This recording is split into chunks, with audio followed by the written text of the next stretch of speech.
Sir आपकी एक statement है जो आप बताते हैं कि कल रात 12 बजे से आप स्ट्राइक कर रहे हैं, क्या वजह हुई?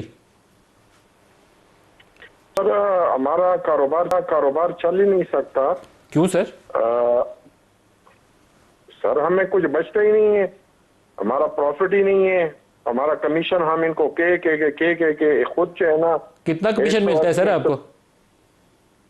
कमीशन इस वक्त 8.5 रुपए है, 8 साढ़े 8 रुपए। ₹8.5 फी लीटर?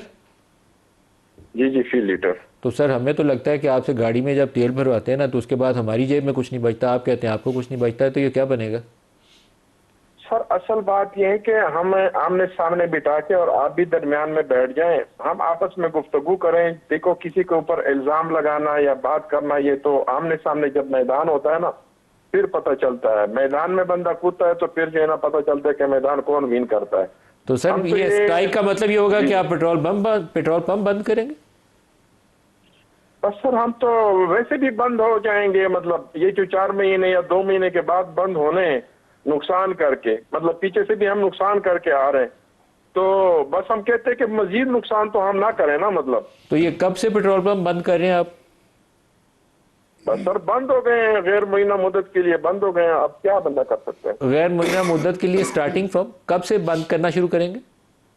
ये कल रात 12 बजे से। कल रात 12 बजे से पूरे पाकिस्तान में? जी जी, पूरे पाकिस्तान, आजाद कश्मीर और बल्तिस्तान इंशाल्लाह अल्लाह के हुक्म तो से सर बंद इसका होगा। हल क्या होगा? अगर वो क्या तरीका होगा कि आप पंप बंद नहीं करें?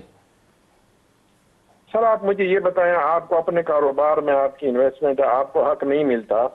ये रेगुलेटेड बिजनेस है। अभी इन्होंने आधा तितर आधा बटेर वाला काम कर दिया, ऊपर ओगरा है। कहाँ रेट जो है ना बैन अवी जो यूरोप अमेरिका में होता है डे बाई डे, वो डी रेगुलेशन है। वो हमारे ऊपर ओएमसी का जो है ना तलवार है, रिफाइनरी की तलवार है। एग्रीमेंट हमारे उनके साथ है, हम आजाद। हमारा इस वक्त सर, आप चाहते क्या है सर? आपका मुतालबा क्या? मुतालबा होगा ना कि ये मुतालबा ये काम करें, नहीं तो हम स्ट्राइक करेंगे। सर हमारा मुतालबा ये है कि ये जो डे बाई डे है ये हमें नाकाबिल कबूल है। इसमें हमें नुकसान और हर सूरत में नुकसान है। एक बात, दूसरी बात ये कि हमारा जो कमीशन है वो परसेंटेज में करें, यानी रेट बढ़ता है तो बढ़ेगा, कम होता है तो कम होगा।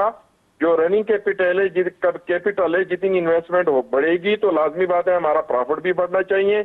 और जो सीपीएफ और जो एनुअल हमारा जो है ना खर्चा होता है उस हिसाब से, ये तो फार्मूला लगाते ही नहीं है। फार्मूला लगा होता ना तो ये इशू बनते ना कोई काम होता। ये जानबूझ के हमायूं साहब एक तो आपका मुतालबा वो मुनासिब है कि बजाय रोजाना करने के इसको हफ्ते बाद करें, तो वो मुनासिब है, वो ठीक है। हफ्ता भी सर हमें काबिल कबूल नहीं है। चले वो हमने कहा कि 1 महीना कर दिया। 1 महीना तो खैर बहुत लंबी मुद्दत है, आजकल 1 महीना नहीं हो सकता, ऑयल प्राइसेस बहुत ऊपर नीचे जाती हैं। लेकिन जो आप परसेंटेज मांगते हैं, परसेंटेज तो एक सुसाइड होगी एक आम सारफ के लिए। मैं आपको मिसाल देता हूँ, let's for the sake of example, या इस वक्त लोगों को समझाने की खातिर, आपको अगर 2% कमीशन दी जाए 300 के ऊपर तो वो 6 रुपये बनेगी। तो लेकिन अगर कीमत 400 हो जाए तो ऑटोमेटिकली 8 रुपये हो जाएगी। तो ये परसेंटेज के हिसाब से तो वो ऊपर से ऊपर जाती जाएगी। इन्वेस्टमेंट पेट्रोल खरीदने बेचने में देखो ना, वो तो सारिफ की जेब से पैसे निकलेंगे ना, सारिफ की जेब से निकलेंगे। परसेंटेज तो एक सारिफ के साथ चली फिर जाएगी। सारिफ नहीं सर, मुझे ये बताओ कि एक चीज महंगी हो रही है। अभी मैं कहता हूँ कि देखो, सारिफ से तो इन्होंने एक ही झटके में 160, 170, 135 रुपए बढ़ा दिया है, वो उसको नजर नहीं आ रहा। और अब हमारा कारोबार ही नहीं चलता। देखो सर, आप जो अमेरिका में है, अमेरिका में 6% से कम पे आप तेल नहीं बेच सकते, इससे ऊपर तो आप बेच सकते हैं। वो इसलिए कि साथ वाले जो कारोबार है कानून है वहां पे कि आप से कम पे नहीं बेच सकते। इधर पाकिस्तान में पता नहीं क्या है, वो ये कि लोगों के कारोबार को तहफ़्फ़ुज़ देने के लिए कि कोई ओएमसी आए, कोई बड़ा आए, कोई छोटा आए, वो सब अच्छे से कम पे नहीं बेच सकता। यहाँ पे तो काम ही उल्टा है पाकिस्तान में। अच्छा सर, फिर इसके लिए पहले लेजिस्लेशन होना जरूरी है, कानून बनने चाहिए। हम सबसे बड़े स्टेक होल्डर हैं पाकिस्तान में। ऑयल इंडस्ट्री के अंदर सबसे बड़ी इन्वेस्टमेंट हमारी है। पेट्रोल पंप पे तो पैसा हमारा खर्च होता है और मालिक जो है ना ओएमसी होती है, उनके नाम फ्रेंचाइज एग्रीमेंट होता, लीज एग्रीमेंट मुफ्त में ले लेते। कानून ही गलत बना हुआ है। अच्छा हमायूं साहब, आप साथ रुकिएगा। वजीर आजम के कोऑर्डिनेटर इख्तियार वली साहब हमारे साथ हैं, उनसे इसका जवाब लेते हैं। लेकिन पाकिस्तान में सबसे बड़ा जो स्टेक होल्डर है ना, वो एक्चुअल सारफ है। जो ये तेल खरीदता है आपसे, जो लाते हैं, जो पंप बेचते हैं, उसकी भी बात सुननी चाहिए। वो खरीद भी सकता है बेचारा कि नहीं खरीद सकता।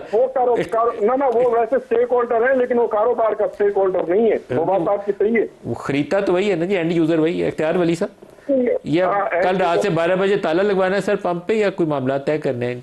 नहीं, मामलात इनके साथ तय करेंगे, और मैं आपके शो में बराह रास्त इनसे मैं गुजारिश करूंगा कि देखिए ये जो सूरत हाल बनी है, इनको बुलाएं ना जी बातचीत के लिए। आप हमायूं साहब कहाँ पर हैं आप? इनको दावत दी गई है। इस्लामाबाद में है जी, तो बुलाएं ना जी इख्तियार साहब, इनको चाय पिलाएं। इनको दावत दी गई है इनके साथ बातचीत के लिए। मेरे ख्याल में इनको मैसेज कन्वे हो चुका होगा। इनकी एक मीटिंग आज होनी थी, वो मीटिंग नाकाम हो गया जी पहली वाली, और कल इनको दोबारा इनके साथ हम इनको इंगेज करेंगे, हम इनके साथ बैठेंगे। ये देखिए ना, हर बंदा अब अगर अपने हिस्से की बोटी की फिक्र शुरू कर देगा तो फिर तो मसला मुश्किल हो जाएगा। पेट्रोल का मकसद मुल्क का निज़ाम और पहिया चलाना है, और उसका जो है तो सारा डिपेंडेंसी सारी आपकी सारिफ पर है। आप इस वक्त कमीशन की बात कर रहे हैं, और हम इस वक्त मुल्क चलाने के लिए और आवाम की बात कर रहे हैं। तो एक फार्मूला था, हमेशा हमने इनकी बात मानी है, हमेशा कोई पॉलिसी बनती है। हमारी बात कोई नहीं मानी सर, आप गलत भाई साहब आप थोड़ा सा, भाई साहब आप हुमायूं साहब आप मेरी बात सुन ले, आप मेरी बात को सुन के फिर उसका जवाब दे दीजिए। इससे पहले जब पेट्रोल की प्राइस ऊपर जाती है तो एक पेट्रोल पंप में जितना जखीरा होता है वो पैसे आपके पास आते हैं, वो उसके लिए तो आप खुश होते हैं। लेकिन बस गलत बात कर रहे हैं भाईजान, थोड़ा सा सुन लीजिए, हौसला करें। सुन लेते हैं, लेकिन आप बात गलत कर लेते हैं। पहले बात ये असल में मेरी बात आपके मफाद की नहीं है ना, इसलिए आपको गलत लग रही है। लेकिन जो आप बात कर रहे हैं उसको मैं मफाद आमा की नजर से जब देखता हूँ मुझे वो गलत नजर आती है। कल इनके साथ बैठते हैं, ये मसला हल करने वाला है। आपके मफादात का भी ख्याल रखेंगे, लेकिन ये जहन नशीन कर लीजिए कि सबसे पहले हमारे नज़र में ऑयल मार्केटिंग कंपनीज या पेट्रोलियम डीलर एसोसिएशन, आप लोग मोहतरम हैं, लेकिन हमारी जो सोल और कोर रिस्पॉन्सिबिलिटी है वो आवाम को रिलीफ देना है, कि आवाम के लिए मामलात आसान हो जाए। लोग यही कहते थे कि यार वहाँ पे रेट इंटरनेशनल मार्केट में कुछ और होता है, यहाँ कुछ और होता है।